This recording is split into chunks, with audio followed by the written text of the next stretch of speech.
Hello and welcome to Tea Break Film Reviews. My name's Michelle and today I'm going to be counting down my top 10 Christmas films. Now there are a lot of lists like this one, so I have endeavoured to provide some hopefully surprising and refreshing choices in mine. Not all of the films on this list are even about Christmas, but they all inspire that familiar festive spirit. So hold your eggnog and hear me out.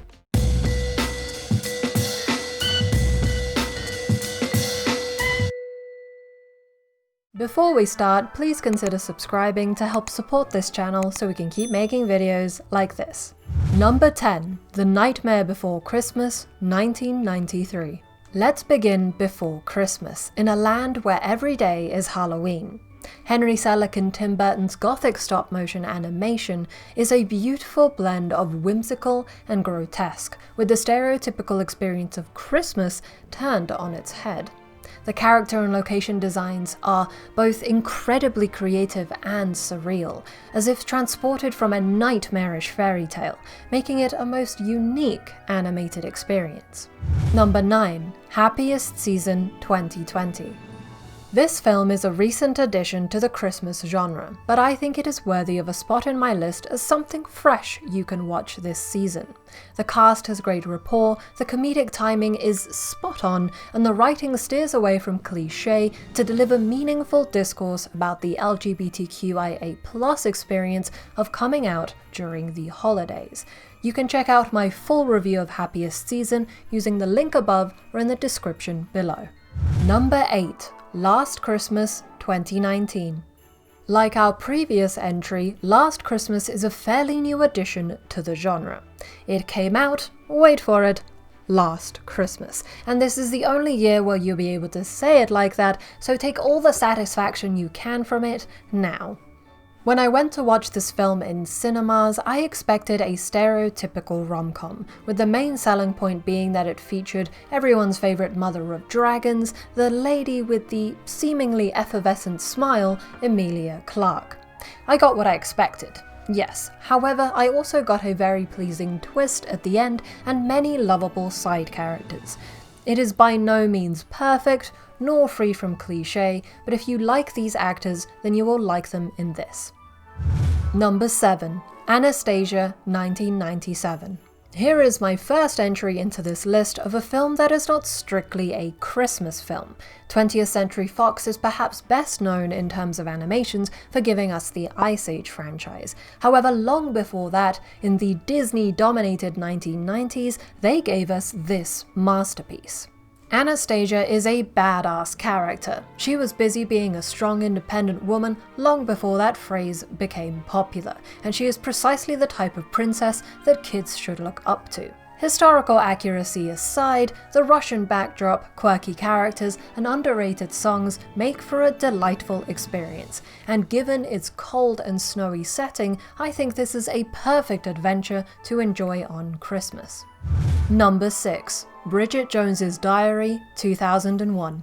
This film begins with a Christmas party that perfectly sets the tone for what is an iconic rom-com. It wasn't until Judy came out last year and I googled Renee Zellweger that I realized that she is not even British, and yet she plays Bridget Jones, a character who is perhaps the best representation of a middle-class British person that I have seen on film. With her cringy parents, awkward wit, uninspiring job, low self-esteem, high expectations, and haphazard love life, Bridget Jones makes an honourable attempt at becoming a fully respectable adult.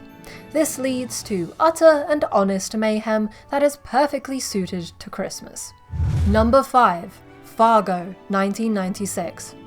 Yes, you heard right. Fargo, a film categorized on IMDb as a drama, crime, and thriller.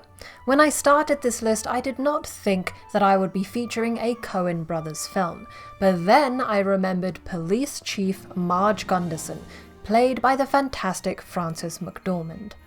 She has resilience, strength, love, wisdom, and wit. She is the kind of character that has Christmas spirit running right through her, and you can be sure that she will catch those criminals, even if that means she has to trudge through the thick Minnesotan snow whilst heavily pregnant. Simply put, this is one of those perfect films. Number 4. The Holiday, 2006. Okay, enough with the curveballs, I hear you say. Give us a proper Christmas film. Well, here you are. The Holiday, in which Kate Winslet and Cameron Diaz swap English cottage for LA mansion and vice versa. They then proceed to fall in love, find their confidence, and celebrate Christmas by dancing around some awkwardly placed futons. Listen, this film is 100% cheese. However, the quirky cast and wholesome plot make it, in my opinion, the best Christmas rom-com out there. Number 3. The Terminal, 2004. Aha! You thought I was finished with my curveballs, but no, I have snuck another one in. After fleeing a country that is in the midst of a coup d'etat, Victor Navorsky, played by Tom Hanks, gets quarantined at Kennedy Airport. Victor may have hundreds of people around him, but he is all alone, yet the hopefulness with which he approaches every day is inspiring. Heartwarming and life-affirming, Navorsky shows us how to make the best of a bad situation, something most of us have been trying to do all year. Also, having it set at an airport, a place that usually serves to bring people together on Christmas, makes it an even more powerful festive watch. Number 2. How the Grinch Stole Christmas, 2000. If I were to pick a film that most accurately represents the millennial experience of Christmas, then this would be my pick. First comes the anticipation, the dread, the realization that you will soon need to buy people gifts. Then come the lights, the Christmas parties, the nonsensical but very passionately enforced traditions, and the actual panic gift buying. Finally, after all the stress, you get Christmas, when you can hopefully enjoy some time with the people that you love most. How the Grinch Stole Christmas has some endlessly quotable and relatable moments, led by the fantastic comedic genius that is Jim Carrey. One of my favorite realizations that I've had as an adult is how much more I have begun siding with the Grinch with each passing year. And for me, it is one of those films that will appease both Christmas lovers and non-lovers alike. Honorable mention: every other Christmas film. For those of you that celebrate Christmas, you likely already have a personal favorite Christmas film. Perhaps it is one that reminds you of long-running traditions with family or friends, or one that those Grinches amongst you watch in spite of Christmas. I can't include them all in this list, but I can cheekily give an honorable mention to whatever film it is that you call your favorite. With that in mind, let's get to the number 1 spot on my list. Number 1. Home Alone, 1990. I have reserved my number 1 spot for an iconic Christmas film, and my personal favourite. I have watched Home Alone and/or Home Alone 2 every Christmas since I can remember, whether in full or as much as I can fit in during the hullabaloo of the season. It doesn't matter how many times I've seen them or how many of the lines I can recite, these films are gifts that keep on giving. What is so special about Home Alone in my books is the perfect balance between naughty and nice.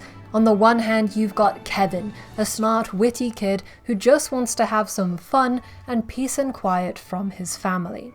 On the other hand, you've got these tough guys who ain't so smart, the wet and later sticky bandits, one of which is played by legendary actor Joe Pesci.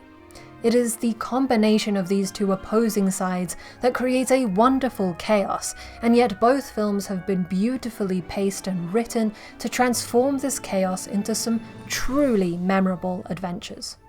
You can see from the consequent sequels, Home Alone 3, 4, and 5, that this recipe isn't a guaranteed success. It is very much the combination of these actors, director Chris Columbus and writer John Hughes, that made these ideas become a success. Columbus had previously written Gremlins and The Goonies, and later directed Mrs. Doubtfire, all beloved films that focus on the kid and adult relationship. And John Hughes, well, there are far too many gems in his filmography to fit into one video. There we have it, my top 10 Christmas films. Please like this video if you enjoyed it, subscribe and hit the bell icon if you want to see more videos, and comment with your thoughts on the topic. Do you agree or disagree with my choices? What will you be watching this Christmas? For more film content, feel free to follow us on Twitter, Letterboxd, and Facebook, links in the description. Otherwise, this has been Tea Break Film Reviews. My name's Michelle, and I wish you a very Merry Christmas.